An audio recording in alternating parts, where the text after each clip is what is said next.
Enlightenment in Work and Business, a Buddhist perspective introduction in the modern world.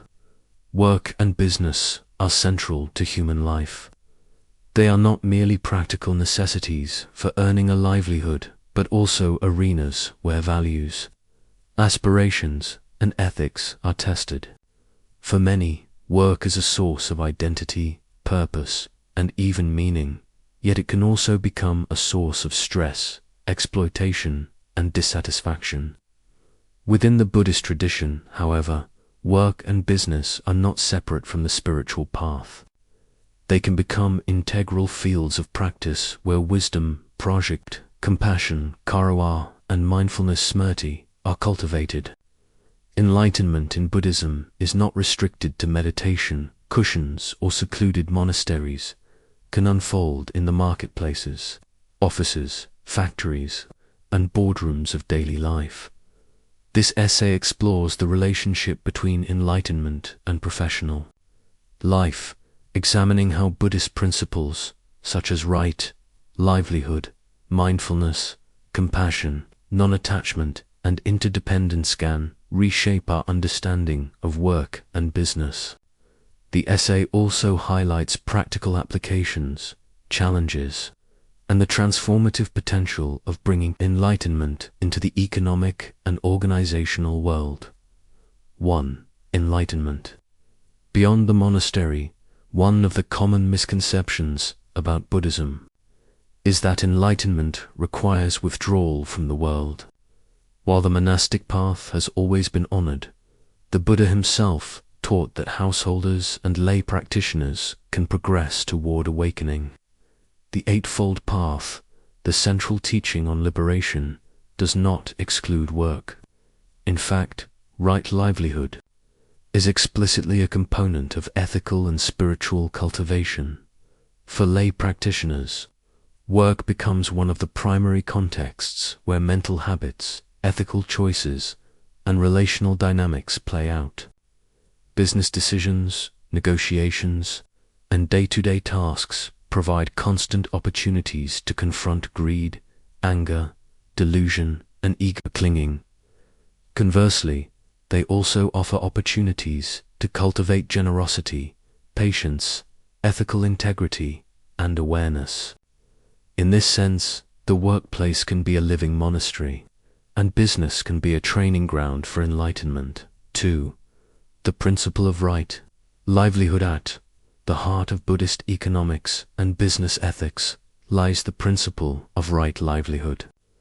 Samyak Jaka, the Buddha advised that one should avoid professions that cause harm to others, such as trading in weapons, intoxicants, human beings, animals for slaughter, or poisons. While the historical context of these examples reflects the conditions of ancient India, their underlying principle remains relevant. Business should not exploit or harm living beings, but instead support well-being and harmony.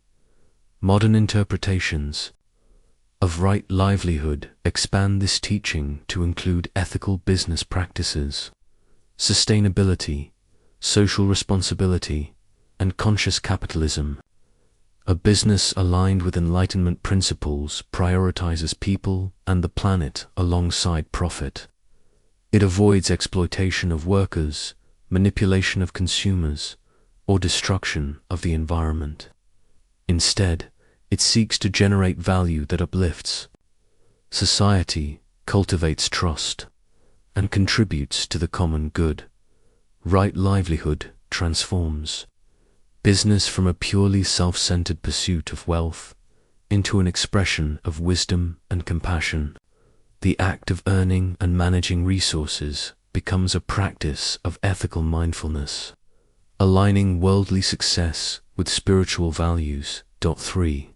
Work as a field of mindfulness. Buddhism emphasizes mindfulness, sati, the capacity to be fully aware of the present moment without grasping or aversion.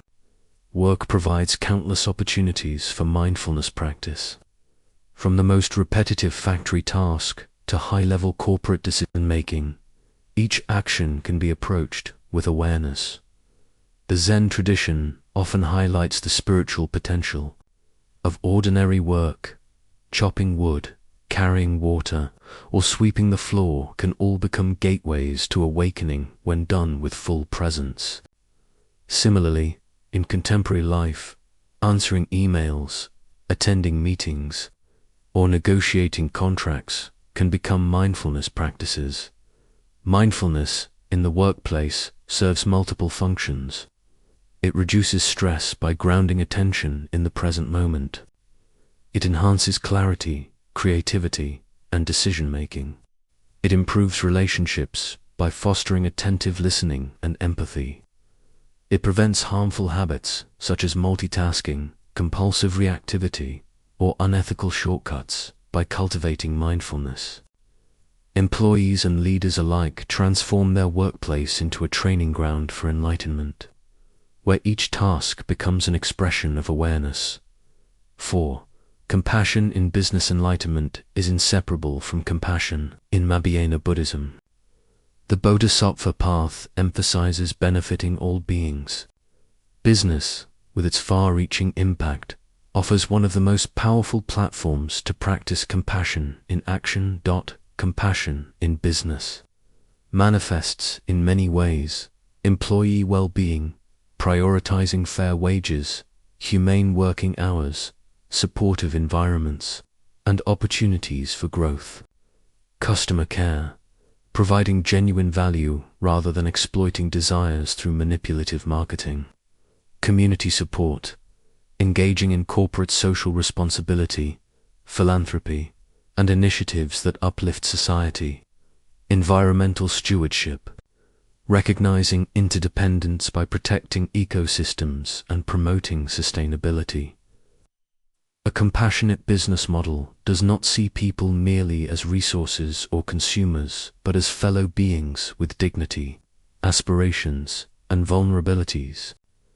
This rehumanizes the marketplace, transforming it from a battleground of competition into a network of mutual care. 5. Non-attachment and success. One of the greatest challenges in business is balancing ambition with non-attachment. The modern economy is driven by desires for growth, profit, and recognition. Yet Buddhism warns that clinging to outcomes, whether success, wealth, or reputation, inevitably leads to suffering. Non-attachment, vairagya, does not mean apathy or lack of effort. Rather, it means engaging fully in one's work while remaining free from compulsive identification with results.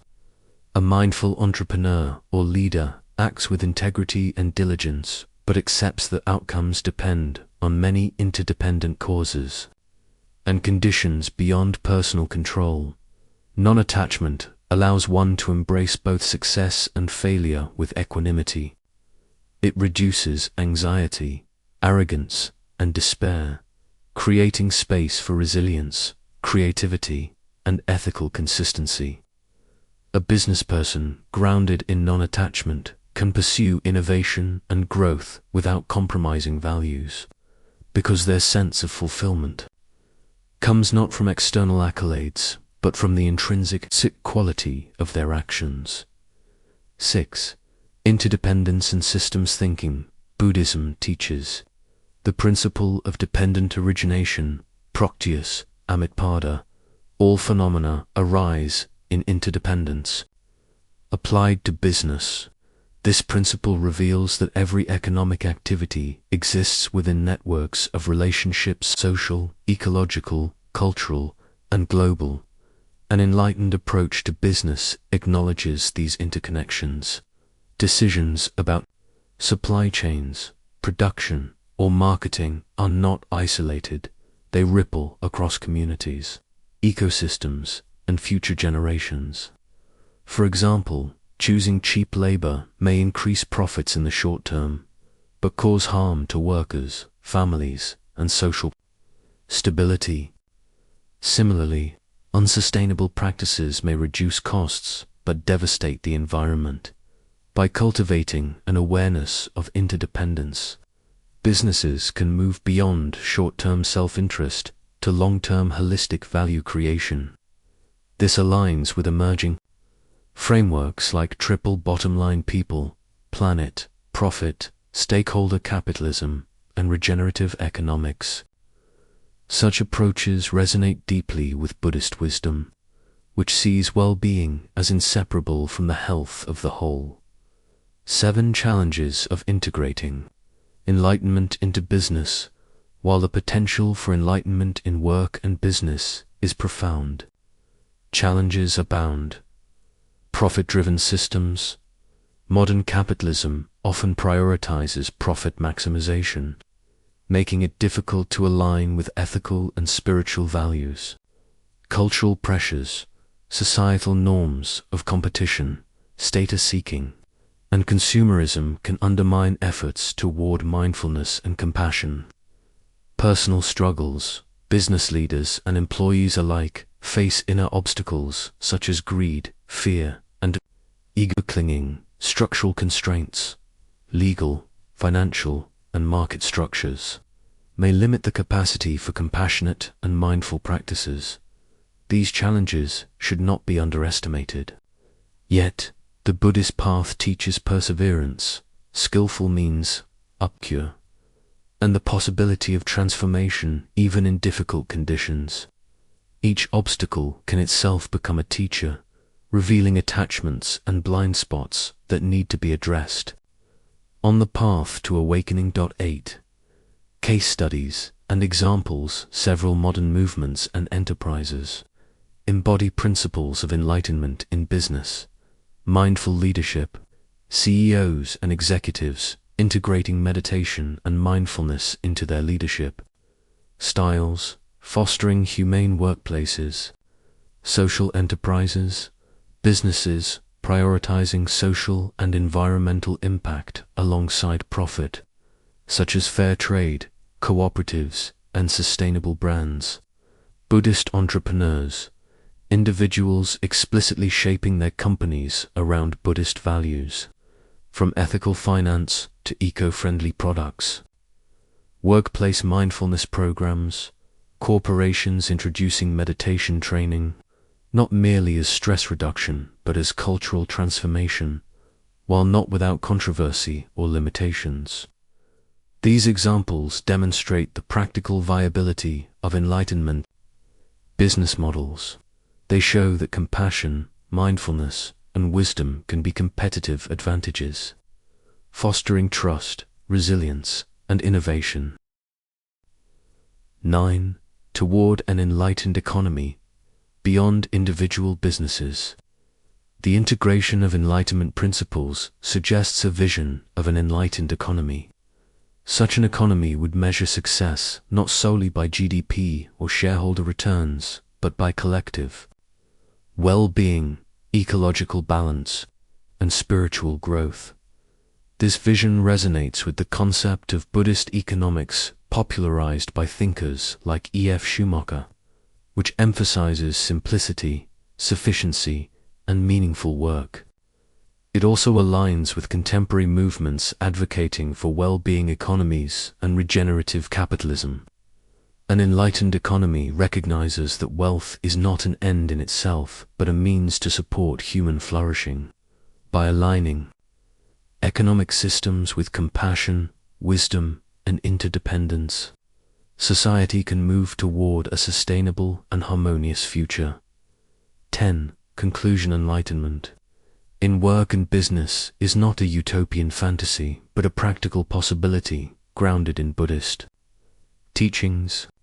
By practicing right livelihood, cultivating mindfulness, embodying compassion, embracing non-attachment, and recognizing interdependence, professionals and entrepreneurs can transform their daily work into a spiritual path, while challenges persist. Each decision, relationship, and task can become an opportunity for awakening. Business, when aligned with enlightenment, becomes more than a pursuit of profit. It becomes a practice of liberation and service. In this way, the workplace and marketplace are not distractions from the spiritual journey, but vital arenas where the light of wisdom and compassion can illuminate the world.